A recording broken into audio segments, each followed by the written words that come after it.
Hai para Interisti, selamat datang di channel Seputar Inter. Kami akan selalu memberikan informasi terbaru tentang klub kesayangan kita, Inter Milan. Jangan lupa like, subscribe, dan aktifkan lonceng notifikasi agar tidak ketinggalan kabar terbaru seputar Inter Milan.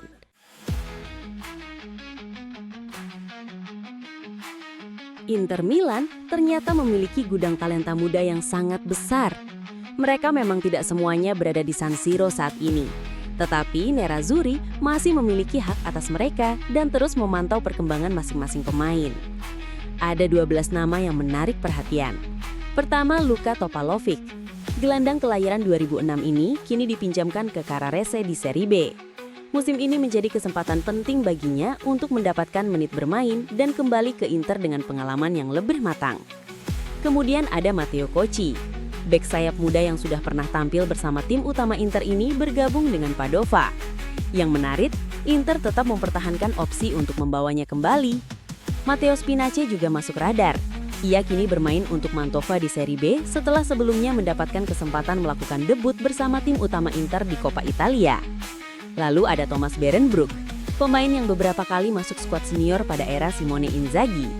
Kini ia diharapkan bisa berkembang menjadi pemain penting di Serie B. Berikutnya Yvan Maye.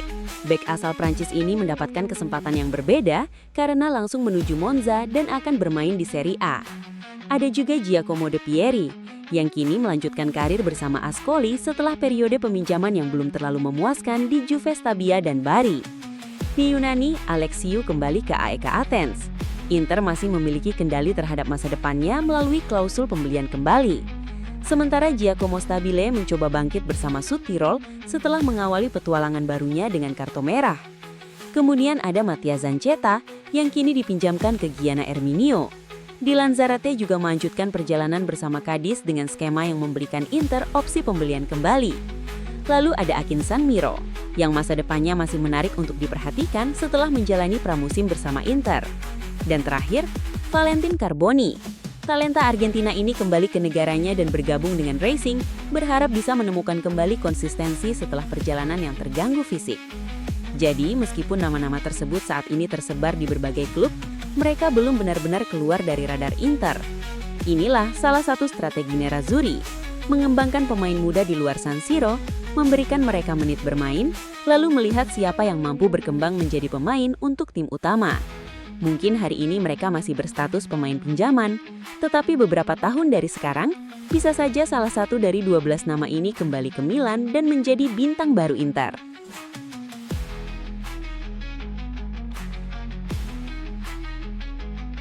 Bayern Munich kembali datang untuk Jan Biškek. Tapi kali ini, respons Inter Milan sangat jelas, tidak untuk dijual. Rumor mengenai bek asal Jerman tersebut kembali muncul dalam beberapa jam terakhir. Orazio Accomando dari Sport Mediaset mengungkapkan bahwa Bayern Munich menunjukkan ketertarikan kuat terhadap Biškek. Padahal situasinya cukup mengejutkan. Biškek baru saja menandatangani kontrak baru bersama Inter hingga 2031. Kontrak tersebut sekaligus menjadi bentuk kepercayaan besar Nerazzurri terhadap sang bek. Dan keputusan Inter ternyata tidak berubah meskipun Bayern kembali mengetuk pintu. Biškek tidak dilepas. Musim baru juga dimulai dengan sangat positif untuk pemain berusia 26 tahun tersebut. Performa Biškek di pramusim mendapatkan perhatian, dan penampilannya ketika menghadapi Monza semakin memperkuat kesan bahwa dirinya siap mengambil peran lebih besar di bawah Christian Cifu. Biškek pun sadar persaingan di lini belakang Inter semakin berat, apalagi sekarang ada nama-nama seperti Akanji dan John Stones yang ikut meramaikan persaingan. Tetapi sang pemain tidak ingin menyerah. Setelah pertandingan melawan Monza, Biškek bahkan mengeluarkan pernyataan yang menunjukkan mentalitasnya. Jika ada pemain yang ingin mengambil tempatnya, dia akan berjuang habis-habisan untuk mempertahankannya. Dan sikap itulah yang tampaknya sejalan dengan keputusan Inter. Nerazzurri tidak melihat Biškek sebagai pemain yang bisa dijual begitu saja. Kontrak hingga 2031 sudah menjadi sinyal kuat mengenai rencana klub. Bayern boleh tertarik, Bayern boleh memantau, tetapi untuk saat ini pintu keluar Milan tertutup rapat. Menariknya justru ketertarikan Bayern ini bisa menjadi bukti bahwa perkembangan Biškek mulai kembali mendapatkan perhatian besar di Eropa.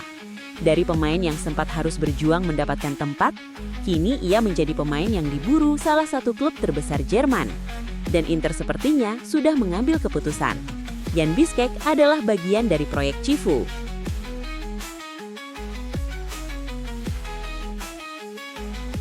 Petar Sučić punya satu pesan untuk Inter musim ini. Belum cukup. Setelah membantu Nerazzurri meraih 2 trofi musim lalu, gelandang asal Kroasia itu justru datang dengan ambisi yang lebih besar. Bukan hanya ingin mencetak lebih banyak gol, bukan sekedar mengejar assist. Sučić ingin membantu Inter memenangkan lebih banyak trofi. Musim lalu, ia mencatatkan 4 gol dan 4 assist. Namun bagi Sučić, statistik pribadi bukanlah prioritas utama. Jika Inter menang lebih banyak, menurutnya, itulah pencapaian pribadi terbaik. Dan mentalitas tersebut menggambarkan bagaimana ia melihat musim keduanya bersama Nerazzurri. Sučić bahkan menegaskan bahwa tidak ada alasan bagi para pemain Inter untuk kehilangan rasa lapar setelah kesuksesan musim lalu. Karena mereka bermain untuk Inter. Setiap musim adalah kesempatan baru untuk memenangkan sesuatu. Dan ketika rasa lapar itu hilang, menurut Sučić, mungkin sudah waktunya berhenti bermain sepak bola.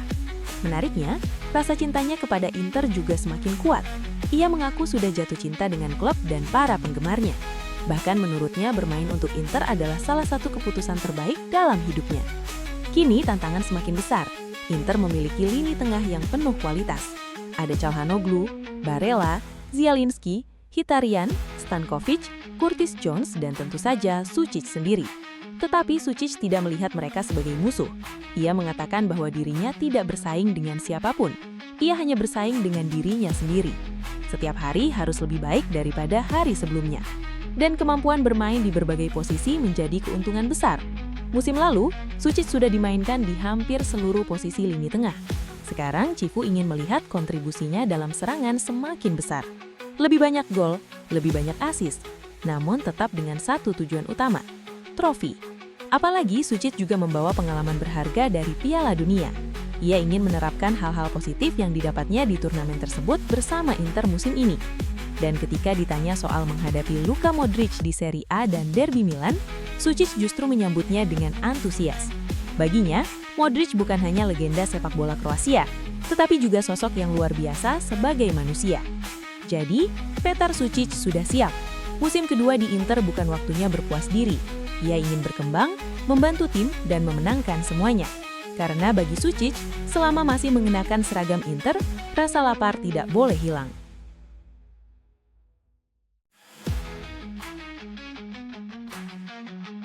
Inter Milan sudah tahu jalan menuju babak 16 besar Liga Champions. Dan target Christian Cifu ternyata sangat jelas. Lolos langsung tanpa harus melewati babak playoff. Setelah undian fase Liga dilakukan, Nerazzurri kini mengetahui siapa saja yang akan menjadi lawan mereka. Ada klub Brugge, Shakhtar Donetsk, Stuttgart, Slovan Bratislava, Feyenoord, Liverpool, dan Real Madrid. 7 pertandingan yang akan menjadi ujian bagi Inter. Dan menurut perhitungan yang muncul setelah undian, Cifu mengincar hasil yang sangat ambisius, 5 kemenangan dan 1 hasil imbang.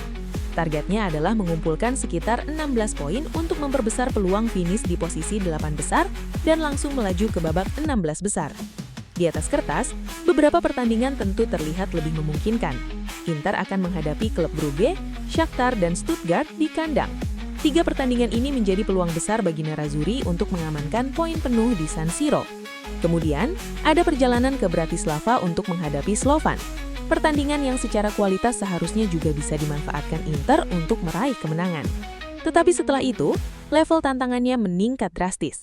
Inter harus bertandang ke Rotterdam menghadapi Feyenoord. Mereka memang pernah mengalahkan klub Belanda tersebut 2 musim lalu, namun Liga Champions selalu menghadirkan cerita berbeda. Kemudian ada pertandingan yang menarik perhatian, Inter melawan Liverpool. Pertemuan ini akan terasa spesial karena Curtis Jones kini berada di kubu Nerazzurri. Dan tentu saja, ujian terbesar kemungkinan datang di Santiago Bernabeu. Real Madrid menunggu Inter. Sebuah pertandingan yang tidak hanya mempertemukan 2 klub besar Eropa, tetapi juga menghadirkan banyak cerita. Di atas kertas, Madrid menjadi lawan paling berat. Namun justru pertandingan seperti inilah yang akan menunjukkan seberapa jauh perkembangan Inter versi Christian Cifu. Musim ini, Nerazzurri datang dengan skuad yang lebih dalam. Ada Curtis Jones, John Stones, Jet Spence, dan sejumlah pemain baru yang memberikan Cifu lebih banyak pilihan. Targetnya bukan sekedar lolos. Inter ingin langsung berada di babak 16 besar. Tanpa playoff, tanpa jalan memutar. Dan untuk mencapai misi tersebut, setiap poin akan sangat berharga. Kini pertanyaannya, apakah Inter mampu menembus G8 Eropa dan mengamankan tiket langsung ke babak 16 besar? Jawabannya akan ditentukan di lapangan, dan perjalanan Liga Champions segera dimulai.